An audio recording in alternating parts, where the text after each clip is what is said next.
Hello everyone, welcome to objective Adda. तो objective अड्डा के नए वीडियो में आपका स्वागत है। फिर से आपके लिए जीके के जो 1000 टॉप क्वेश्चन चल रहे थे उसमें पार्ट 3 लेके आ गए हैं। इससे पहले 2 वीडियो आ चुके थे, अभी तक आपने वो नहीं देखे तो वो भी ज़रूर देख लीजिए। हर एक क्वेश्चन आपके लिए बहुत ज़्यादा इंपॉर्टेंट होने वाला है। इससे आपके इस एग्जाम में एक भी क्वेश्चन बाहर नहीं जाएगा। तो ज़रूर आप इसको पूरा वीडियो को लास्ट तक ज़रूर देखना और लास्ट में आप कमेंट करके बताना कि आपको ये सीरीज़ कैसी लगती है, इसके आगे के पार्ट भी और आने चाहिए या नहीं आने चाहिए। और अभी इसलिए इस वीडियो शुरू करने से पहले आपके लिए एक और जानकारी है कि ये जो सीरीज हम कर रहे हैं वो हैंड रिटन नोट्स पे लिखे हुए उन्हीं नोट्स से कर रहे हैं। तो अगर आपको हैंड रिटन नोट्स से प्रॉब्लम है तो आप अभी जा सकते हो, लेकिन अगर आप चाहते हो कि आपको क्वालिटी कंटेंट पढ़ना हो, चाहे हैंड रिटन पे लिखा हो टाइप किया हुआ हो, तो आप ज़रूर इस वीडियो में बने रहिए, क्योंकि उसके अंदर इतने मोस्ट इंपॉर्टेंट क्वेश्चन है कि आपको खुद को लगेगा कि इतने कम टाइम के अंदर इतने ज़्यादा क्वेश्चन कैसे मिल सकते हैं। तो वीडियो को लास्ट तक ज़रूर देखना आप बस। तो जो अपन ने लास्ट वीडियो के अंदर किया था वो यहाँ तक कर लिया था। जो 1 मिनट जो यहाँ पे अपन ने लास्ट वीडियो के अंदर यहाँ पे देख लिया था ये क्वेश्चन कि केटू कहाँ पे, पाकिस्तान के अंदर है। अब चलिए इससे आगे शुरू करते हैं। आगे साइंस के क्वेश्चन से आज शुरुआत होने वाली है, तो बहुत बढ़िया जाने वाला है। चूने का पानी किसको कहते हैं? तो आपको याद रखना है CaCO2 को कहते हैं चूने का पानी। और चौक या संगमरमर का फॉर्मूला क्या होता है? CaCO3। ऐसे क्विक लाइम का अगर पूछे तो CaO है। धावन सोडा का अगर आपसे पूछे तो Na2CO3.10H2 है। सुहागा का आप फॉर्मूला देख सकते हो। ऐसे ही जो इनमें से इंपॉर्टेंट एक लाल दवा का अक्सर पूछा जाता है तो KMNO4 होता है लाल दवा का फॉर्मूला। सोरा का अगर आपसे पूछे तो KNO3 होता है सोरा का फॉर्मूला। ऐसे आप जो भी इंपॉर्टेंट है इनके अंदर आप देख लेना। कास्टिक पोटास का अगर फॉर्मूले की बात करें अपन तो KOH होता है कास्टिक पोटास का। अब चलिए आगे चलते हैं। आगे जो क्वेश्चन है अपना वो है सांची का स्तूप। सांची का स्तूप कहाँ पे? तो मध्य प्रदेश के अंदर है। और किसने बनवाया था? अशोक ने बनवाया था। और अब अगर आपको पूछे कि सांची का स्तूप विश्व धरोहर में शामिल है तो हाँ बिल्कुल है। और कब किया था? तो 1989 के अंदर किया था। अब जो होता है पितरस होता है। पितरस का अगर पूछे स्त्राव कहाँ से होता है तो लीवर से होता है। स्टोर कहाँ पे होता है तो ये पित्ताशय के अंदर स्टोर होता है। और आपको अब चलिए अगला क्वेश्चन देख लेते हैं। अगले क्वेश्चन के अंदर है कि रूर क्षेत्र कहाँ का फेमस है? तो रूर क्षेत्र कहाँ का है? जर्मनी का है। और भारत के अंदर रूर क्षेत्र कहाँ पे? तो जो दामोदर घाटी क्षेत्र है उसी को कहते हैं रूर क्षेत्र। अब एक क्वेश्चन है कि जो फुटलूज जो कंपनी है वो किस चीज़ के प्रोडक्ट बनाती है? तो आपको याद रखना है डायमंड्स के, कंप्यूटर चिप्स और मोबाइल वगैरह के प्रोडक्ट्स बनाती है फुटलूज कंपनी। अब अगला जो क्वेश्चन है वो है प्रस्तावना के अंदर स्वतंत्रता, समता और बंधुता का सिद्धांत है, ये कहाँ से लिया गया? तो इसका राइट आंसर क्या होगा? कहाँ से लिया गया? फ्रांस से लिया गया है। भारत में स्थानीय स्वशासन का जनक किसको कहते हैं? तो राइट आंसर क्या होगा? रिपन को कहते हैं भारत के अंदर स्थानीय स्वशासन का जनक। और अब चलिए चलते हैं आगे।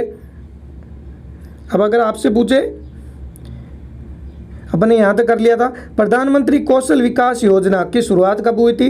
तो 16 जुलाई 2015 को प्रधानमंत्री कौशल विकास योजना की शुरुआत हुई थी। इसी के साथ में ये कौन सी मिनिस्ट्री इस योजना को निकालती है? तो स्किल डेवलपमेंट एंड एंटरप्रेन्योरशिप जो मिनिस्ट्री है वो निकालती है। ये आपको जरूर याद रखना है, बहुत ज़्यादा इंपॉर्टेंट है। हर एक क्वेश्चन अपने आप में बहुत ज़्यादा इंपॉर्टेंट है। देखो ये सीरीज हम आगे करते ही नहीं, आप सभी ने कहा था टेलीग्राम ग्रुप पे कि इसको सीरीज को आगे बढ़ाओ, तो इसीलिए इस सीरीज को आगे कर रहे हैं। और अभी तक आपने टेलीग्राम ज्वाइन नहीं किया, अगर आप सिर्फ एयरफोर्स की तैयारी कर रहे हैं तो अलग से डिस्कशन ग्रुप बना हुआ है वो ज्वाइन कर लो। और अगर आप ऑब्जेक्टिव अड्डा के बार बार नोटिफिकेशन चाहते हैं कि आपको जो भी नई चीज़ हो उसका नोटिफिकेशन मिल जाए तो ऑब्जेक्टिव अड्डा का जो चैनल बना हुआ है उसको ज्वाइन कर लो। अगला क्वेश्चन है सांसद आदर्श ग्राम योजना कब शुरू हुई थी? तो 11 अक्टूबर 2014 को हुई थी। किसके द्वारा शुरू की गई थी? नरेंद्र मोदी के द्वारा शुरू की गई थी। और ये किसकी जयंती पे शुरू की गई थी? तो जयप्रकाश नारायण है, उनकी जयंती पे शुरू की गई थी। अब यहाँ पे एक क्वेश्चन ये भी बनता है कि जयप्रकाश नारायण की जयंती कब आती है? तो राइट आंसर क्या होगा? 11 अक्टूबर को आती है जयप्रकाश नारायण की जयंती। अब चलिए मोस्ट इंपॉर्टेंट अगला सवाल वापस आया है कि चंद्रयान 2 कब भेजा गया था? तो 22 जुलाई 2019 को भेजा गया था चंद्रयान 2। और अब अगर आपसे आगे पूछे चंद्रयान 2 अगर पूछे किससे भेजा गया था तो GSLV मार्क 3 M1 से भेजा गया था। लैंडर कौन सा था? लैंडर का क्या नाम था? विक्रम था। रोवर का नाम पूछे तो प्रज्ञान था।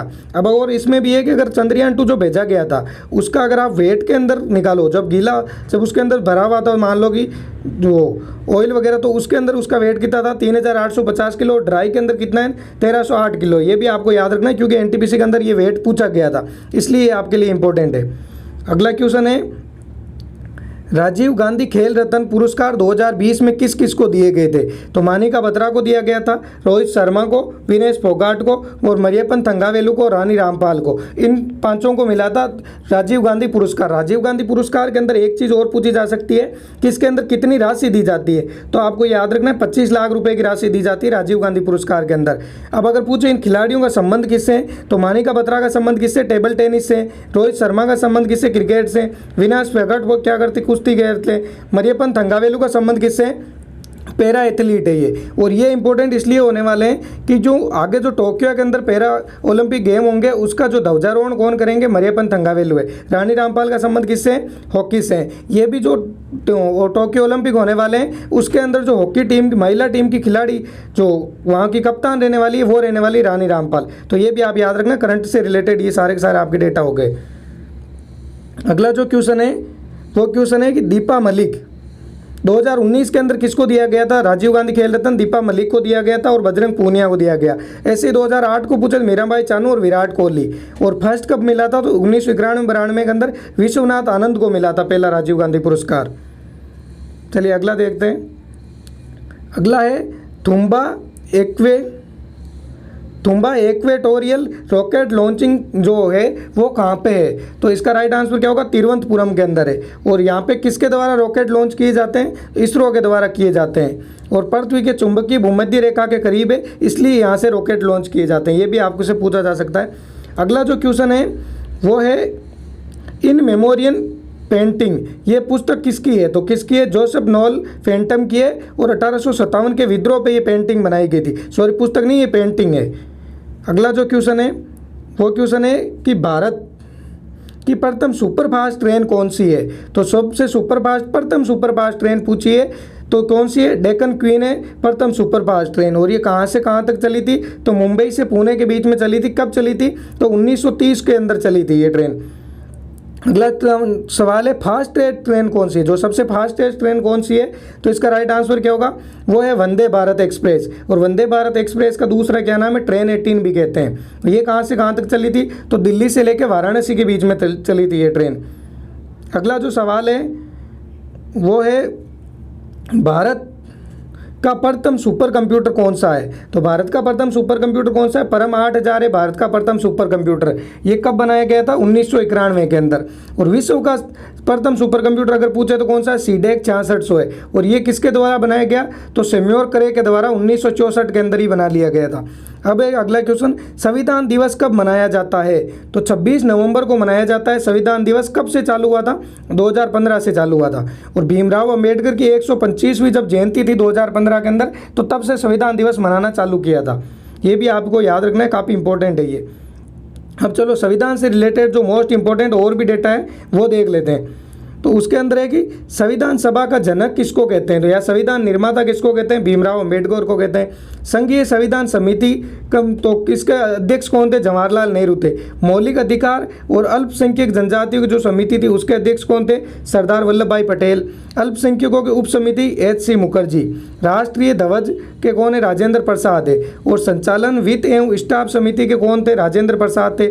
आवास समिति के कौन से थे? सीतारमैया है। और कार्य संचालन समिति संबंधी जो समिति थी उसके अध्यक्ष कौन थे? तो KM मुंशी थे इसके अध्यक्ष।